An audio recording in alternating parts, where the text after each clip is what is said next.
Hello my dear student, welcome to excellent study centre educational channel. तो student, जैसा कि graph देखकर आपको क्लियर समझ में आ गया होगा कि अभी देखो सबसे खुशी की बात तो ये है कि अब तक मैंने आपको क्लास 11-12 तक हाईएस्ट मैंने आपको एसएसटी का वीडियोस प्रोवाइड कराया था।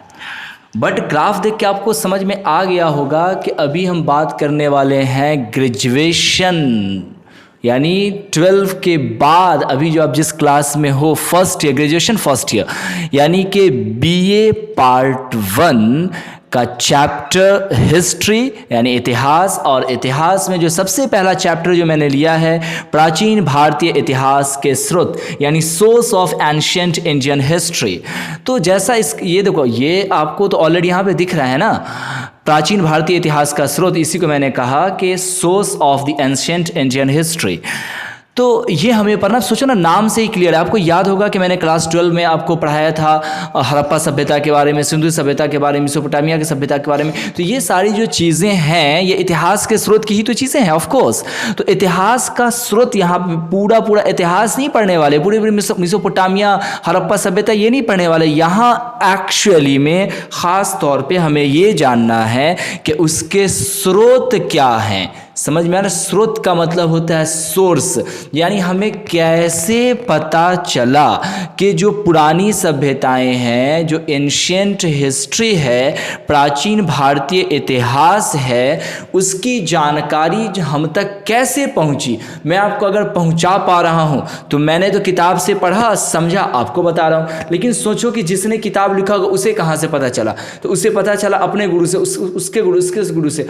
अंत में जब आओगे तो एक ऐसा आपको एक मास्टर्ड समझ में आएगा, एक जिसका कोई भी गुरु नहीं है, वो खोज करता होता है, वो इस फील्ड के विद्वान होते हैं जो इस चीज़ को परख पाते हैं सोर्सेस के ज़रिए, खनन के ज़रिए, पूरा तात्विक स्रोत के ज़रिए। उसी तरह से आपका एक और स्रोत हो सकता है क्लास 12 के हिसाब से साहित्यिक स्रोत के ज़रिए। वो जान पाते हैं कि ये चीज़ें अगर ऐसी ऐसी है तो इसका मीनिंग क्या होगा। ओके, तो इस चैप्टर में कुछ इसी तरह की चीज़ें जानने वाले हैं। फिर से मैं बोल दूं कि क्लास 12 में ऑलरेडी आपने देखा था पुरातात्विक स्रोत के बारे में, और प्राचीन हिस्ट्री में मैंने आपको जो हड़प्पा सभ्यता और मोहनजोदड़ो, और एक और क्या था जी, मोहनजोदड़ो, मेसोपोटामिया, और शहर कौन सा था? हाँ, शहर कौन सा था? सिंधु तो सभ्यता थी, उसमें शहर सबसे ज़्यादा डेवलप शहर कौन सा था? मोहनजोदड़ो। Very good.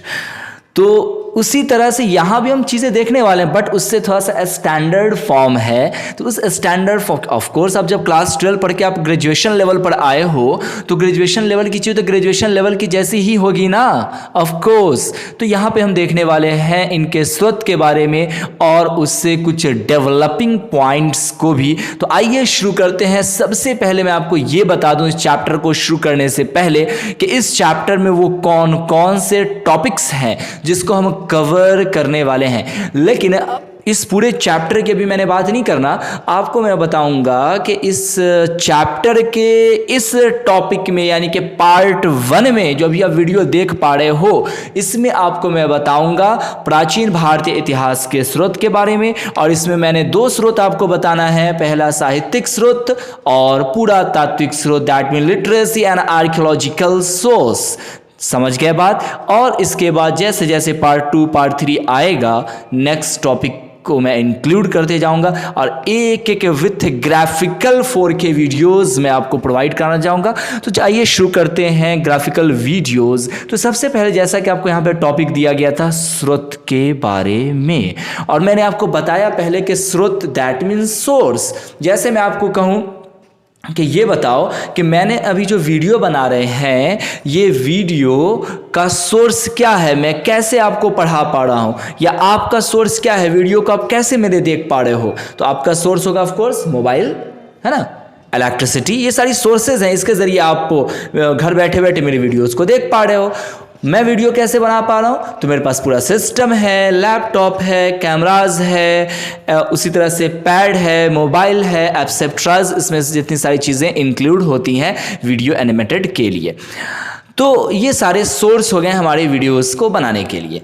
उसी प्रकार से प्राचीन इतिहास के जानने के लिए स्रोत जो है वो, जैसा कि मैंने आपको बताया कि साहित्यिक और पुरातात्विक स्रोत है, तो इसकी जानकारी यहाँ पर उसी प्रकार से लेंगे।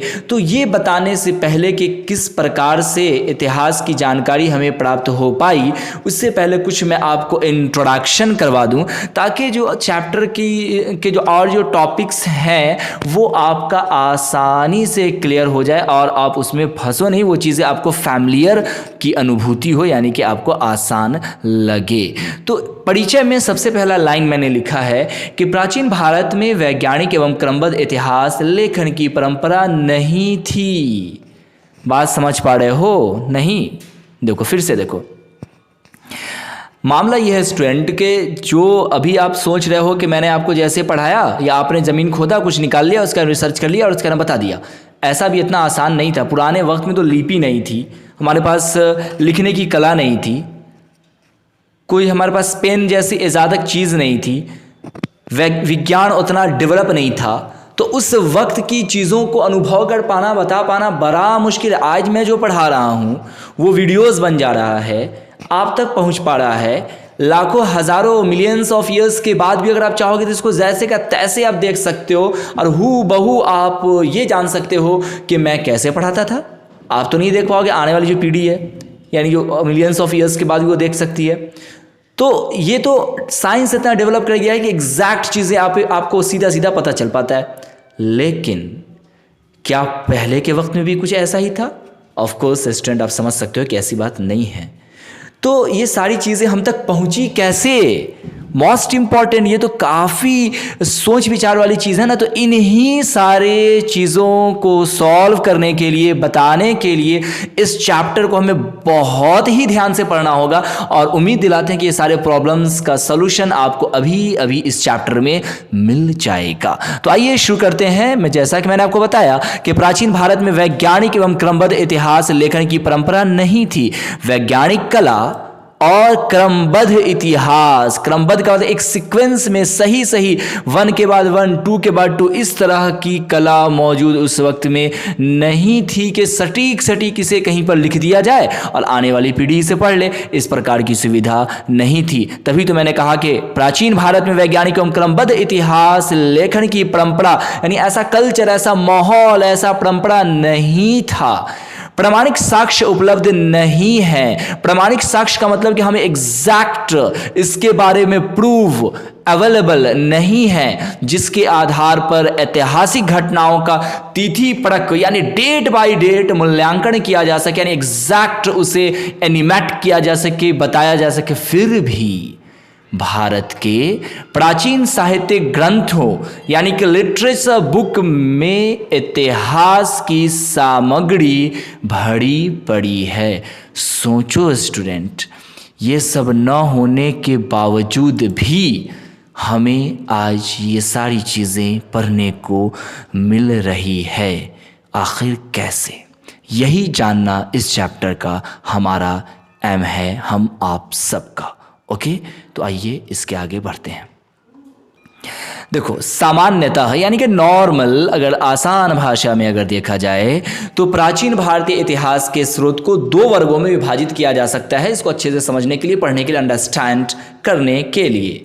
सबसे पहला आपका आ जाएगा साहित्यिक स्रोत, जैसा कि मैंने आपको टॉपिक्स टू बी कवर्ड यानी अध्याय के अध्ययन बिंदु में मैंने आपको बताया था।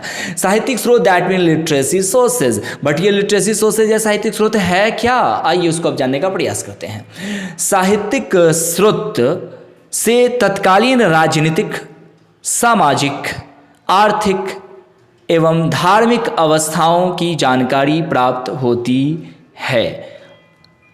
देखो एक चीज़ ध्यान रखो स्टूडेंट, जैसा कि मैंने आपको यहाँ पे दिया, तत्कालीन जो एक वर्ड आया है, ये जो तत्कालीन वर्ड है, क्या ये तत्कालीन आप समझ रहे हो कि अभी मॉडर्न टाइम का? तो ये गलत हो जाएगा। तत्कालीन दरमियान उस वक्त का, जो जिस समय की हम बात कर रहे हैं, उस वक्त में मौजूदा राजनीतिक, सामाजिक और आर्थिक स्थिति कैसी थी, जैसा कि फिगर के द्वारा आपको समझ में आ रहा होगा।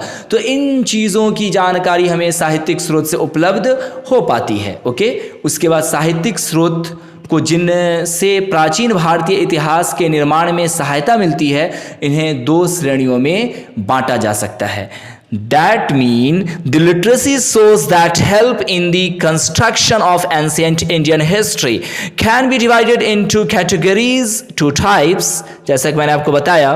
First, national literature, that mean देशी साहित्य, और फॉरेन लिटरेचर यानी विदेशी साहित्य। बात समझ में आई? यानी जितने भी इतिहास हैं, प्राचीन इतिहास, उन सारे इतिहास को 2 वर्गों में विभाजित किया जा सकता है। उसे अंडरस्टैंड करने के लिए, बेहतर तरीके से समझने के लिए 2 पार्ट्स वो कौन से हैं? पहला देशी साहित्य और दूसरा विदेशी साहित्य। आइए अब एक एक करके इसको डिफाइन करते हैं कि आखिर देशी साहित्य में कैसी चीज़ों को हम अंडरस्टैंड कर पाते हैं। क्या आपको पता है आप अपने कोर्स के animated video lecture, revision notes, test paper and study material प्राप्त कर सकते हैं और एनिमेटेड वीडियो लेक्चर का फुल एक्सेस पाएं? Please contact excellence study centre 9546604112।